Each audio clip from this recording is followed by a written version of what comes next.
Bismillahirrahmanirrahim. Assalamualaikum warahmatullahi wabarakatuh. Selamat pagi anak-anak, gimana kabarnya hari ini? Alhamdulillah baik ya. Oke, hari ini kita masuk ke pertemuan kelima bersama Ibu di mata pelajaran Desain Multimedia Interaktif. Sebelum kita mulai masuk ke pembelajaran, kita berdoa dulu ya. Berdoa sesuai agama dan kepercayaan masing-masing, dipersilahkan. Berdoa selesai. Oke, sebelum masuk ke pertemuan kelima hari ini, di pertemuan keempat kemarin ada yang masih ingat nggak? Kita membahas tentang apa sih? Ayo, atau udah pada lupa? Ya, boleh Askia masih ingat nih katanya. Gimana Askia, kemarin kita belajar apa? Iya, betul. Kemarin kita belajar mengenai storyboard ya. Nah, di pertemuan kemarin kita udah bahas storyboard itu apa, lalu bagaimana contoh-contohnya, bagaimana prinsip-prinsipnya. Nah, hari ini kita akan membahas user interface-nya.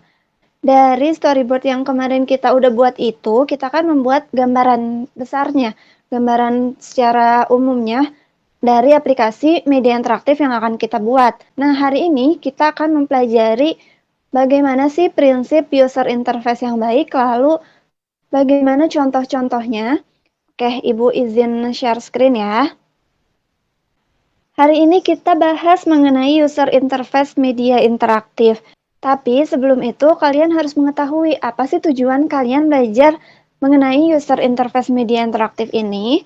Yang pertama, tujuan dari pembelajaran hari ini kalian diharapkan bisa memahami prinsip apa saja yang ada di desain user interface di multimedia interaktif dan diharapkan kalian bisa menyajikan pembuatan desain user interface multimedia interaktif. Begitu ya. Oke, hari ini kita akan bahas mengenai definisi user interface. Apa sih user interface itu? Lalu prinsipnya apa aja? Prinsip user interface yang baik itu kayak gimana sih? Lalu contoh user interface itu sendiri. Ya, sebelum kita masuk ke definisi user interface nih. Di sini ada yang udah tahu belum? User interface itu apa sih? Boleh, Sahla gimana? Iya, betul ya, Sahla. Di sini, seperti yang Sahla sebutkan tadi, user interface itu adalah tampilan, betul ya? Jadi, user interface itu adalah tampilan sebuah produk yang menjembatani antara sistem dengan penggunanya atau user. Jadi, user interface ini adalah tampilan awal yang akan dilihat oleh pengguna. Nah, dalam membuat user interface itu ada beberapa prinsip yang harus diterapkan. Sebenarnya ini prinsipnya ada banyak ya, tapi hari ini kita akan bahas beberapa prinsip saja. Nanti sisanya kalian bisa baca di Google Classroom yang Ibu sudah share materinya. Kalian bisa ulik-ulik lagi sendiri, tapi di sini kita akan membahas 4 dulu prinsip user interface. Yang pertama ini adalah user compatibility. Apa sih Bu user compatibility itu? Jadi user compatibility itu adalah kompatibilitas dari pengguna atau kesesuaian tampilan dengan target user. Karena berbeda target user ini akan berbeda penggunaan user interface-nya. Misalnya nih kalian akan membuat media interaktif yang targetnya itu untuk anak-anak sekolah dasar. Maka tampilannya itu kan harus disesuaikan dengan karakter anak-anak sekolah dasar, di mana anak-anak sekolah dasar itu karakternya ceria, lalu keingintahuannya tinggi, seperti itu ya. Nih, Ibu punya contohnya supaya kalian bisa lebih paham. Nah, di sini ada dua tipe atau dua jenis contoh user interface dari aplikasi Mari Belajar Alfabet. Nah, dari prinsip user kapabilitas tadi, ada yang bisa menebak nggak kira-kira yang mana ya yang cocok digunakan untuk aplikasi yang ditargetkan untuk anak-anak sekolah dasar? Pakai yang kanan atau yang kiri? Coba Ibu kasih waktu beberapa detik ya untuk kalian memahami pertanyaannya dan menebak atau meneliti bagian mana yang sekiranya cocok digunakan untuk aplikasi yang ditargetkan untuk anak sekolah dasar. Boleh Sandi? Oke, menurut Sandi yang kiri. katanya. Kenapa yang kiri, Sandi? Wah, betul. Kita kasih aplaus dulu ya buat Sandi. Terima kasih Sandi jawabannya dan sudah berani memaparkan alasannya. Oke, benar ya kata Sandi tadi. Yang cocok digunakan untuk desain aplikasi multimedia interaktif yang ditargetkan untuk anak sekolah dasar adalah yang kiri. Kenapa? Karena yang kiri ini bisa kita lihat dengan jelas menggunakan warna-warna yang ceria, warna-warna yang cerah, lalu kemudian ada ilustrasinya, gambar yang bisa menarik perhatian anak sekolah dasar. Kenapa nggak yang kanan? Karena yang kanan ini kalau dibandingkan dengan yang kiri, dia lebih menggunakan warna-warna gelap, lalu hanya menggunakan teks saja gitu ya. Jadi kalau ditargetkan untuk anak sekolah dasar, pasti yang kanan itu kurang menarik perhatian mereka, sedangkan yang kiri itu lebih menarik perhatian mereka karena menggunakan warna-warna yang cerah dan ilustrasi yang menarik gitu. Sudah bisa dipahami ya dari prinsip user compatibility. Oke, kita lanjut ya. Yang kedua ada prinsip user interface yaitu konsistensi. Udah tahu dong ya, pasti konsistensi itu adalah konsisten, di mana konsisten itu artinya tetap atau tidak berubah. Misalnya nih, kita menggunakan icon home dan ditempatkan di sebelah kiri. Maka kita di aplikasi itu setiap di sebelah kiri terus gitu ya. Jadi prinsip konsistensi ini digunakan untuk mempertegas desain kita dan supaya tidak membingungkan user ketika menggunakan aplikasi kita. Seperti itu ya. Kita next. Di sini ada contohnya. Nah, di sini ada contoh dari aplikasi Microsoft Office ya. Jadi ada yang atas itu Microsoft PowerPoint, yang tengah itu Microsoft Word, dan yang bawah itu Microsoft Excel.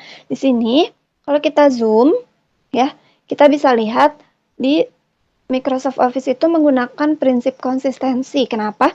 Karena di bagian atasnya ini, tab-tabnya, kita bisa tahu nih, kalau misalkan Microsoft Office itu di bagian kirinya itu ada file, lalu selanjutnya ada home, ada insert, ada design, ada transition, dan seterusnya gitu. Lalu ketika akan nge-save nih, misalnya kita mau nge-save menggunakan aplikasi dari Microsoft Office, kita udah tahu nih icon yang dipakai itu yang sebelah kiri paling atas. Itu ada icon save gitu. Jadi kita udah hafal kalau misalkan mau nge-save, oh ya kliknya yang sebelah kiri paling atas. Itu icon save kayak gitu ya. Jadi prinsip konsistensi ini penting diterapkan supaya user ini bisa tahu dengan jelas dari aplikasi yang kita buat dan tidak membingungkan mereka ketika menggunakan aplikasinya gitu ya. Sampai sini masih bisa dipahami ya anak-anak? Ada yang mau ditanyakan dulu? Kita lanjut ya.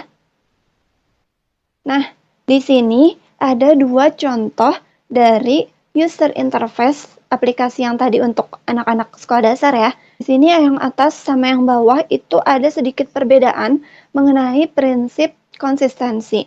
Nah, ada yang bisa menebak nggak kira-kira kesalahan dari user interface ini itu apa dan di mana? Oke, boleh, Azkia?